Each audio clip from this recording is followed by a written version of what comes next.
Hello everyone, welcome back to Elite English Club. And today we will discuss notice writing for class 11 and 12th.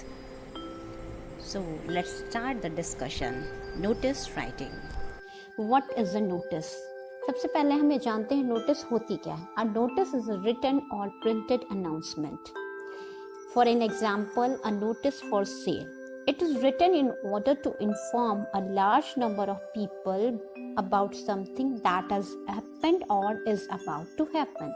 Notice एक printed announcement होती है जो कि हम एक large number of audience को देना चाहते हैं, चाहे तो वो इवेंट हो चुका हो उससे संबंधित होता है या इवेंट होने वाला हो उससे संबंधित होता है. It could be an upcoming event, एक अपकमिंग इवेंट भी हो सकता है, कॉम्पिटिशन हो सकता है, लॉस्ट एंड फाउंड नोटिस हो सकता है, और just a piece of information to be delivered to the targeted audience. तो ये किसी भी संबंध में टॉपिक में नोटिस हो सकती है. It is generally written in a formal tone. अच्छा, नोटिस हमेशा फॉर्मल टोन में ही लिखनी चाहिए, उसे इनफॉर्मल टोन में नहीं लिखनी चाहिए क्योंकि वो अननोन पर्सन के लिए होती है, इसलिए उसमें इनफॉर्मल वर्ड्स आप नहीं यूज़ कर सकते हैं. Notice are factual and to the point. Notice में अननेसेसरी वर्ड्स नहीं यूज़ करते हैं और उन्हें brief and to the point moreover factual होती हैं, वो कभी फेक नहीं हो सकते notice. The language used is simple and formal. Language हमेशा सिंपल यूज़ करिए और फॉर्मल यूज़ करिए. फ्लॉवरी अगर आप यूज़ करेंगे तो वो समझने में नहीं आएगी लोगों को. They are put up on display boards in school और एट पब्लिक प्लेसेस. ये या तो स्कूल में पुट अप होंगे या फिर पब्लिक प्लेसेस पे होंगे. Rules to be followed.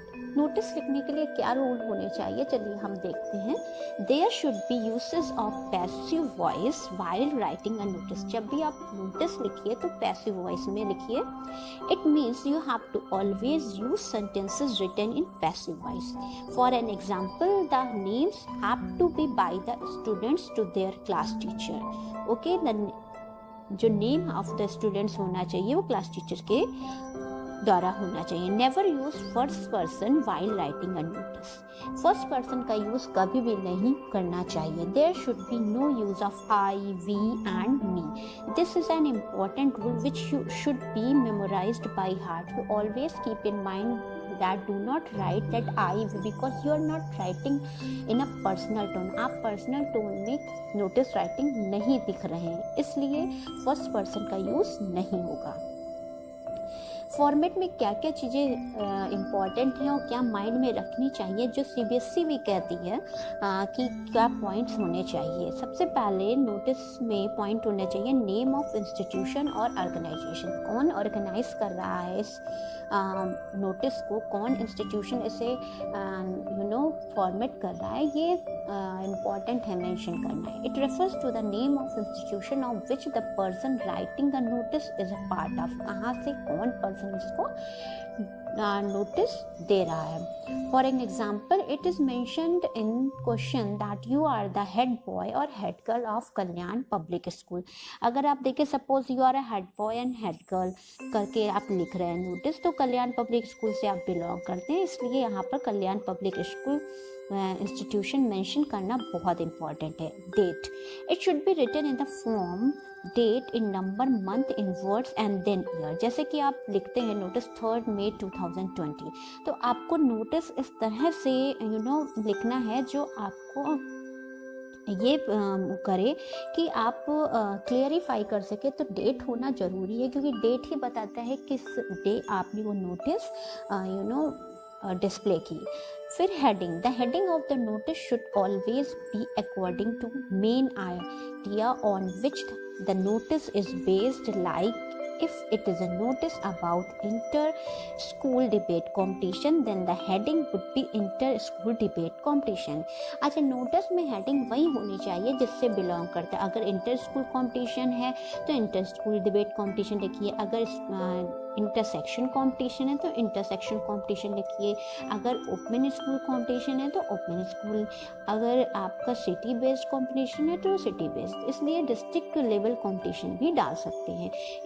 ये आपकी नोटिस पे डिपेंड करता है कि आप किस बेसिस पे नोटिस लिखने जा रहे हैं, उसी को हेडिंग यूज करेंगे। अब now we come to the next point, body. The body should contain all the necessary information. अच्छा, बॉडी में सारी इंफॉर्मेशन होती है क्योंकि बॉडी से ही आपको क्लियर होगा कि इसमें स्ट्रक्चर क्या है इस चीज़ का। तो required in the notice like time, venue, last date, and it should be written in passive voice without the use of the first person. As I told you कि फर्स्ट पर्सन का use नहीं होगा और passive voice में होगा। और notice में ये फॉर्म होगा कि वेन्यू क्या है, कब किसने ऑर्गेनाइज करना है, लास्ट डेट क्या है सबमिट करने की, जो भी आपकी पीस ऑफ इंफॉर्मेशन हो regarding your notice, it should B mentioned in the body.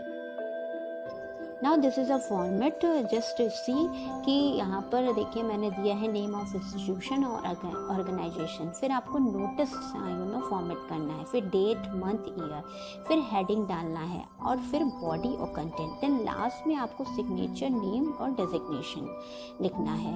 और आपको देखिए ये CBSE के लिए अगर आप कहीं भी फॉर्मल यूज़ में कर रहे हैं तो ये है एग्ज़ाम्स के लिए, तो आपको अगर नाम नहीं दिया गया है कि एक फिक्शनरी नाम नहीं दिया गया है तो फिक्शनरी नाम ना देने पर आप XYZ और ABC ही लिखेंगे, क्योंकि उसमें होता है अगर आप पर्सनल नाम लिख देते हैं अपना खुद का नाम तो उससे मार्क्स कट जाते हैं। तो ये बच्चों को एग्जामिनेशन में ध्यान रखने के लिए ज़रूरी है। कुछ हमने राइटिंग टिप्स दिए हैं जो नोटिस राइटिंग लिखते समय ध्यान रखना है, जैसे कि do not cross the word limit to avoid penalty of marks. देखिए अगर आप मार्क्स पाने के लिए लिख रहे हैं या एग्जामिनेशन में आपको नोटिस आया या टेस्ट में आपको नोटिस दिया गया है बच्चों, तो आपको उसमें वर्ड लिमिट ज़्यादा नहीं बढ़ानी, जितनी वर्ड लिमिट दी गई है 50 वर्ड्स मोस्टली दिया जाता है, तो 50 वर्ड्स दिएगा तो 50 वर्ड्स में ही लिखिए, अदरवाइज मार्क्स डिडक्ट होने के चांसेस होते हैं।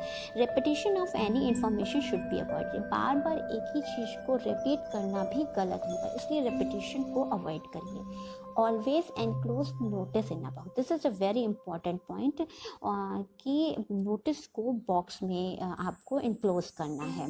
And make sure you draw the box with a pencil. अच्छा, एग्जामिनेशन के लिए specially the 6 to 8 and first year inter में नोटिस लिखने आती हैं, तो आप उस समय नोटिस लिखने के लिए इसको पेंसिल से ही बॉक्स को बनाएंगे, अदरवाइज मार्क्स कटने का वो रहता है। और जनरल अगर आप कोई नोटिस लिख रहा है जिसको अपना न्यूज़पेपर में या कहीं भी फॉर्म करना है, कोई ऑर्गेनाइजेशन इसे लिख रहा है, तो वो आप पेंसिल ना यूज़ करके अपने कॉलम को यूज़ करेगा। This is up to you.